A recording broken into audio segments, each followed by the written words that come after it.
شیطان سجدے کا انکاری ہوا، ایک سجدے کا انکار کر کے وہ ہمیشہ کے لیے مردود ہو گیا۔ اس مسلمان کو ہوش نہیں ہے جو روزانہ دن میں 5 دفعہ 20 سجدوں کا انکار کیے بیٹھا ہوا ہے، اور پھر آرام سے روٹی کھاتا ہے، آرام سے چائے پیتا ہے، اور آرام سے کہہ لگاتا ہے۔ ایک سجدے کا انکار ہو کر شیطان ہمیشہ کے لیے مردود ہوا، جس نے فجر کا انکار کیا سجدوں کا، پھر ظہر کے سجدوں کا مذاق اڑایا، پھر عصر کا مذاق اڑایا، پھر مغرب اور عشاء کا مذاق اڑایا، اور 8ویں دن سر پہ ٹوپی رکھ کے آیا۔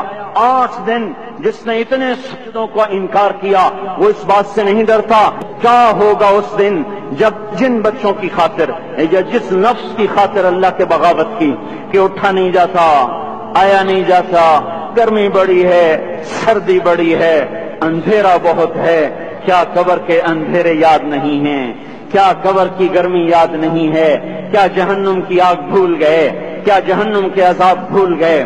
کیا جنت کی نعمتیں بھول گئے؟ وہ اللہ کا کلام بھول گئے، وہ اللہ کا دیدار بھول گئے، وہ اللہ سے ملاقات بھول گئے، وہ محبوب خدا کی محفل بھول گئے۔ یہ کیسا اسلام ہے؟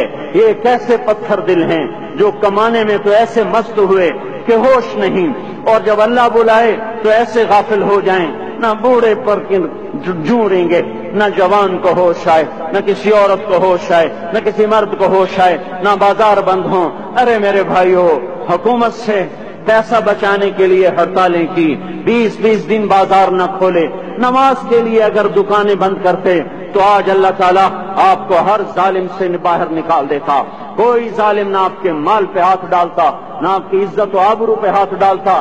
دن دہاڑے ڈاکے پڑے، کیوں پڑے؟ کہ ہم باغی ہو گئے، ہم نے اللہ سے بغاوت کر دی۔ کیا جمعے کے دن صرف اللہ بلاتا ہے؟